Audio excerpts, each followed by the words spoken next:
नमस्कार दोस्तों, स्वागत है आपका एक बार फिर मेरे चैनल पे। तो इससे पिछला वीडियो जो है मेरा थोड़ा अपडेशन में लेट हो गया, यानी कि अपलोड करने में थोड़ा लेट हो गया।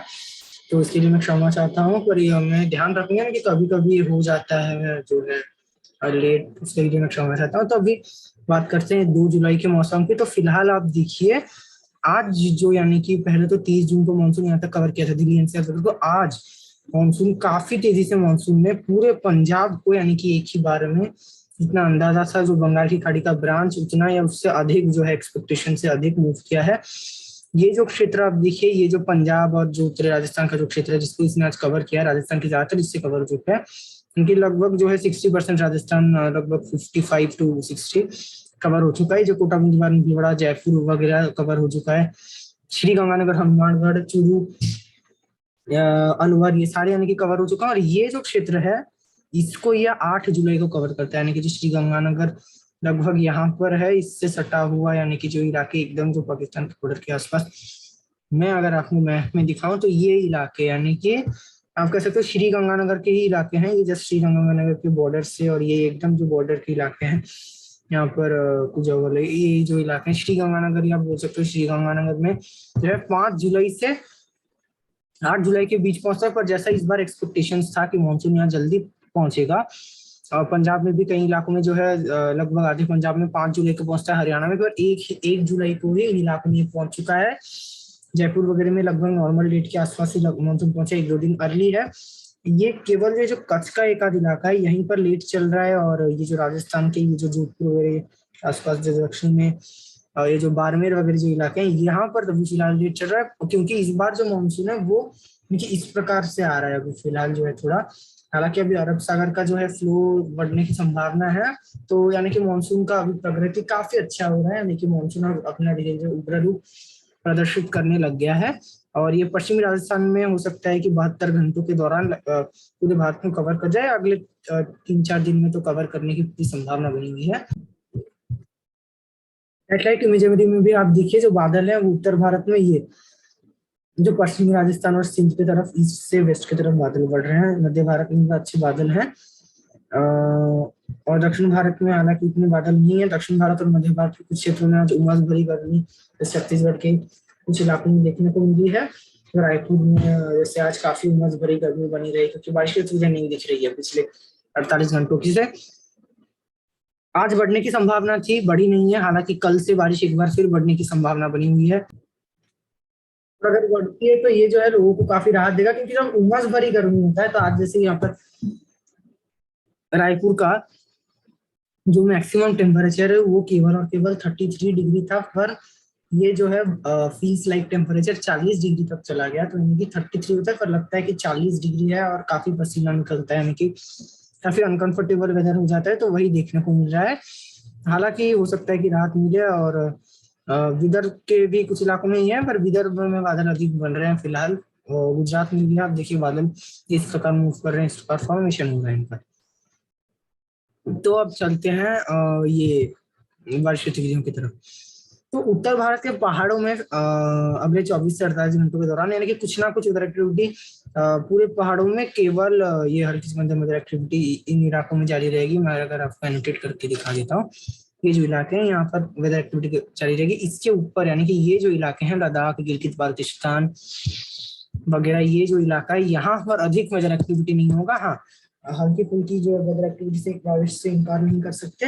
हालांकि अभी तो स्नोफॉल ऊंची किसी भी ऊंचे पहाड़ी में नहीं होगा, क्योंकि जो जून का हम महीना पार करके जुलाई में आ चुके हैं। और जुलाई अगस्त के दौरान पहाड़ों में बर्फबारी ना के बराबर होती है। कभी कभार थोड़ा ठंड ज्यादा पड़ने से फ्रीजिंग रेन वगैरह हो जाता है। बर्फबारी नहीं दिखती है, बारिश की तिथियां दिखती है मानसून में, क्योंकि मानसून में एक तो वेस्टर्लीज बंद हो जाती है, हवाएं भी यानी कि पूर्वी हवाएं नमी वाली होती है, और यहाँ पर जो ठंडी हवाएं हैं उनसे अपेक्षाकृत गर्म होती है। उत्तर भारत में जो लू चलती है उससे तो काफी अपेक्षाकृत ठंडी होती है। तो उत्तर भारत की मैदानी इलाकों की मैं बात करूं तो मैदानी इलाकों में एक चक्रवाती हवा का क्षेत्र अगले 24 घंटों के दौरान, ये थोड़ा ये जो है वेदर सिस्टम्स में आपको दिखा देता हूँ। तो फिलहाल ये जो चक्रवाती हवा का क्षेत्र जो कि लग रहा था ये यानी कि सशक्त रहेगा पश्चिमी राजस्थान में, तो वही यानी कि लगभग हुआ है। हालांकि और एक चक्रवाती हवा का क्षेत्र सिंध में बन चुका है। इसी के चलते आप देखिए सिंध में अचानक ही आप देखिए जो बादलों का फॉर्मेशन हुआ है, क्योंकि चक्रवाती हवा का क्षेत्र है, धीरे धीरे थोड़ा मॉइस्चर मिल रहा है कराची वगैरह के आसपास से, और इसी के चलते कच्छ वगैरह में भी मॉइस्चर बढ़ा है, आप देख सकते हो। और पश्चिमी राजस्थान में भी यहाँ से मॉइस्चर जा रहा है। पश्चिमी राजस्थान में इस प्रकार बंगाल की खाड़ी से उड़ा आ रहा है। हालांकि बंगाल की खाड़ी दिख नहीं आ रहा है। गुजरात के एक तो कच्छ के पीछे से आ रहा है, दूसरा पूर्वी गुजरात की तरफ से मध्य प्रदेश होती हुई पूर्वी राजस्थान की तरफ से मॉइस्चर पहुंच रहा है। और इन सब के चलते अब धीरे धीरे राजस्थान के कई इलाकों में वर्षा नीचेगी। पंजाब से लेकर के उत्तर प्रदेश के पूरे इलाके में कुछ ना कुछ वेदर एक्टिविटी दिखती रहेगी। हालांकि पंजाब में इंटेंसिटी कम, यानी कि इंटेंसिटी और जो प्रोबेबिलिटी है, स्पेशली जो पश्चिमी इलाके है पंजाब के उत्तरी राजस्थान में, यहाँ कम होगी। इसके अलावा जो पूर्वी पंजाब हो गया, हरियाणा, दिल्ली, एनसीआर के साथ साथ पश्चिमी पूरा उत्तर प्रदेश में कुछ ना कुछ वेदर एक्टिविटी अगले 24 से 48 घंटों के दौरान दिख सकती है। लोगों को राहत मिलेगी।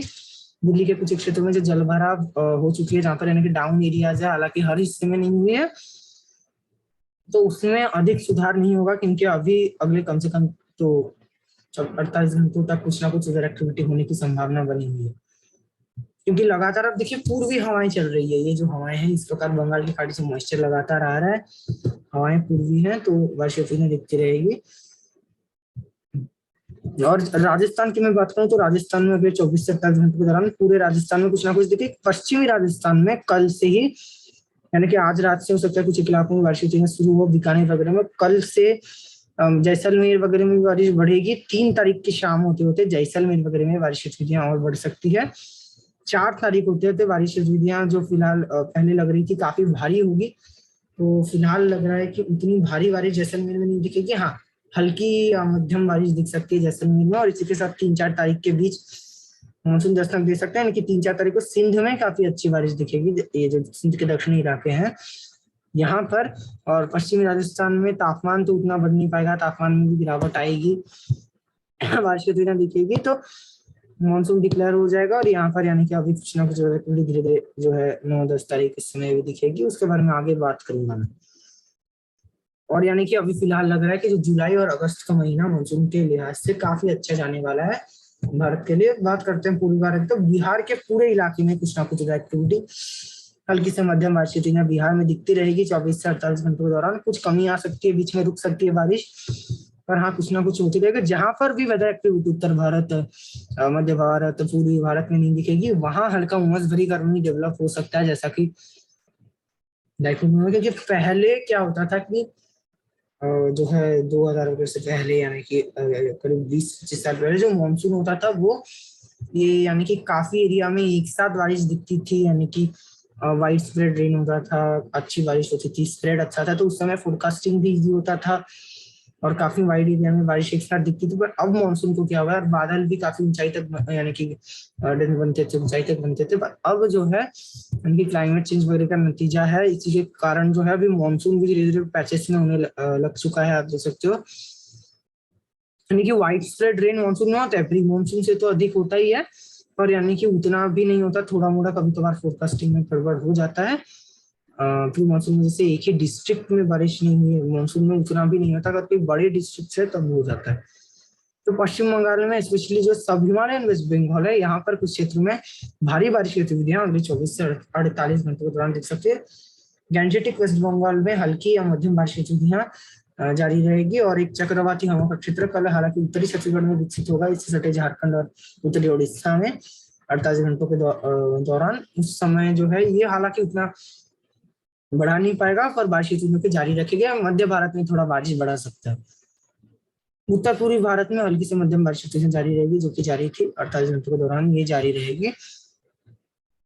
देख सकते हो, यानी कि वेदर मॉडल भी दिखा रहा है और संभावना बनी हुई है, लगातार मॉइस्चर तो आ ही रहा है इस क्षेत्र में। बाढ़ की स्थिति से पहले से राहत मिली है, पर एकदम ना जो है पूरी समाप्त नहीं हुई है बारिश की स्थिति।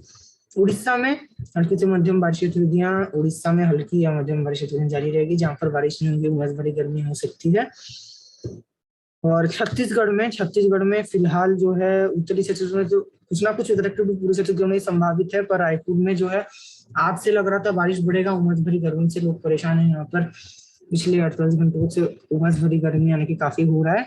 पर कल या परसों से यानी कि 2-3 तारीख से बारिश होती है बढ़ने की संभावना है, क्योंकि यहाँ पर अभी फिलहाल उतना कोई वेदर सिस्टम नहीं था। हालांकि मॉइस्चर पहुंच रहा है, बादल भी कभी कभार आ रहे हैं, लो क्लाउड्स भी आ रहे हैं, पर बारिश फिलहाल नहीं हुई है अगले 48 घंटों के दौरान। पर अब बारिश की तीव्रता यहाँ पर बढ़ने की संभावना नजर आ रही है, क्योंकि अगर ये चक्रवाती हवा का क्षेत्र बनता है तो मॉइस्चर को यहाँ और बढ़ा देगा और कॉन्सेंट्रेटेड कर देगा।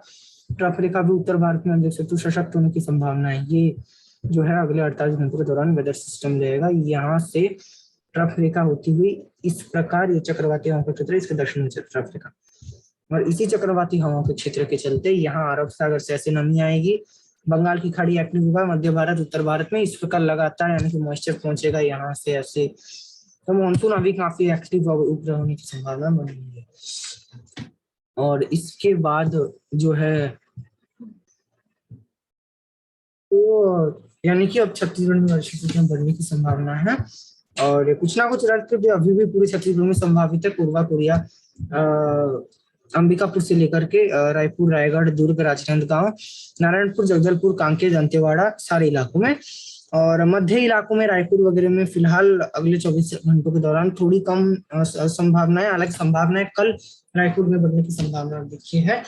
आज जो है उत्तरी इलाकों में, दक्षिणी इलाकों में अधिक थी, स्पेशली उत्तरी इलाकों में जो ट्रफ के प्रभाव में, जो उत्तर भारत में जो ट्रफ बनी हुई है, उत्तरी छत्तीसगढ़ क्या होता है कि इसके आसपास कभी आ जाता है ये ट्रफ छत्तीसगढ़ के आसपास, और ट्रफ के आसपास के इलाकों में बारिश होती है अच्छी दिखती है। उत्तरी छत्तीसगढ़ के इलाके यानी कि कोरिया, पूर्वा, अंबिकापुर, इन इलाकों में बारिश की चूड़ियां दिख जाती है। और दक्षिणी इलाकों में क्या होता है कि बंगाल की खाड़ी के काफी नजदीक है, काफी निकट है दक्षिणी इलाके, तो इसी के चलते बंगाल की खाड़ी से मॉइस्चर काफी आसानी से आंध्र प्रदेश से होती है यहाँ पर पहुंच जाता है। तापमान अगर बढ़ते हैं, इसलिए यहाँ ये इस इलाके तक भी वेदर एक्टिविटी दिख जाती है ये यहाँ पर। और यहाँ उत्तर में ट्रफ के चलते और शेष रह जाता है छत्तीसगढ़ में ये इलाके, जो रायपुर, राजनांदगांव, दुर्ग, यहाँ तक कि कभी कभार नारायणपुर तक। तो ये इन इलाकों में इसलिए उमस भरी गर्मी दिख जाती है, पर यहाँ पर भी अब मॉइस्चर बढ़ने की संभावना है। कंडीशन फेवरेबल है, बारिश गतिविधियां दिख सकती है। और जो उमस भरी गर्मी थी, आज बारिश नहीं हुई है, इसके चलते कुछ क्षेत्रों में बुआई वगैरह में थोड़ा व्यवधान आया है, तो उसमें सुधार होने की संभावना है। विदर्भ में भी अब बारिश गतिविधियां बढ़ने की संभावना है और अगले 24 से 48 घंटों के दौरान। मध्य प्रदेश की अगर मैं बात करूं तो मध्य प्रदेश में बारिश गतिविधियां अगले 24 से 48 घंटों के दौरान पूरे मध्य प्रदेश में हल्की से मध्यम होगी। 3 तारीख में हो सकता है कि मध्य प्रदेश की जो अगर ये ट्रफ रेखा मध्य इलाकों से जाता है, जो जबलपुर, छतरपुर, इन इलाकों से होता हुआ, ये जो आप देखिए बारिश का जो आपको काफी इंटेंस फैज दिख रहा होगा, ये ट्रफ रेखा के चलते ये जो पास होगा, ट्रफ रेखा बनेगा। और इस ट्रफ रेखा में हो सकता है कि यहाँ से ये 1 मिनट ना और एक बार ड्रॉ कर सकते हैं ट्रफ रेखा। ये आप देखिए हवाओं का जो मिक्सचर हो सकता है कि हो इस क्षेत्र में, या तो ट्रफ रेखा बने, हवाओं का मिक्सचर यहाँ से हो सकता है। यहाँ से शुष्क हवाएं तो पूरी नहीं आएगी, थोड़ी हो सकता है कि आ जाए, साथ ही ट्रफ रेखा भी बनेगी। इस प्रकार ये जो है यहाँ से शुष्क हवाएं, बंगाल की खाड़ी से पूर्ण तरह नमी वाली हवाएं ही इस क्षेत्र से इस प्रकार आएगी। तो उस समय अगर ये ऐसा होता है तो इन क्षेत्रों में मूसलाधार बारिश दिख सकती है। जो ट्रफ के आसपास के जो क्षेत्र है, यहाँ पर मूसलाधार बारिश सिंगरौली, सतना, प्रयागराज, फतेहपुर, सीतापुर, फुरक्काबाद, आगरा वगैरह में भी ये इन क्षेत्रों में हो सकता है कि मध्यम से भारी बारिश उस समय दिखे, यानी कि काफी अच्छी वेदर एक्टिविटी 3-4 तारीख के आसपास मध्य प्रदेश में भी और उत्तर प्रदेश के इलाकों में दिख सकती है। ग्वालियर प्रांत में यहाँ पर बारिश दिखने, यानी कि लगभग पूरे भारत में ही कुछ ना कुछ, मतलब दक्षिण भारत की तो बात नहीं की है, और गुजरात में यानी कि इन सारे क्षेत्रों में कुछ ना कुछ एक्टिविटी होती रहेगी। गुजरात की बात करूं तो गुजरात में वेदर एक्टिविटी फिलहाल तो उतनी नहीं है, पर हाँ हल्की से मध्यम पूरे गुजरात में 3 तारीख से गुजरात में वेदर एक्टिविटी बढ़ेगी। कच्छ में जो फिलहाल उतनी वेदर एक्टिविटी नहीं है, कच्छ में भी कल से बढ़ेगी वेदर एक्टिविटी। 3 तारीख से कच्छ में और बढ़ने की संभावना है, और यानी कि कुछ ना कुछ एक्टिविटी 4, 5, 6, 7 तारीख तक जारी रहेगी। 8-9 तारीख को वेदर एक्टिविटी काफी अच्छी होने की फिलहाल गुजरात में संभावनाएं बन रही है। एक जो है ट्रफ रेखा, ये आप मानसून ट्रफ आप देखिए जो है, मैं इसके बारे में आगे बात करूंगा, यानी कि काफी मानसून अच्छा होने की संभावना है। इस इलाके तक आ जाएगा तब वेदर एक्टिविटी काफी अच्छी दिखेगी। अब दक्षिण भारत की बात कर लेता हूँ, तो दक्षिण भारत में अब यानी कि मानसून कमजोर हो चला है दक्षिण भारत में, उतनी एक्टिविटी नहीं दिखेगी। यानी कि केरला और कर्नाटक में हल्की से मध्यम एक आध भारी स्पेस के साथ बारिश की जारी रहेगी। पिछले जो 24 घंटे के दौरान की कोंकण रीजन में मिल जाएगा। तमिलनाडु के तटीय इलाकों में अगले 48 घंटों के दौरान कुछ वेदर एक्टिविटी दिख सकती है, पर ये जो है आपका उतनी वेदर एक्टिविटी यहाँ से कम रहेगा वेदर एक्टिविटी। और रायलसीमा में भी तमिलनाडु के जैसे मौसम रहेगा। आंध्र प्रदेश के उत्तरी इलाकों में हल्की से मध्यम बारिश जारी रहेगी। ये रहेगा भारत का 24 घंटे का मौसम। आगे का देखना चैनल को।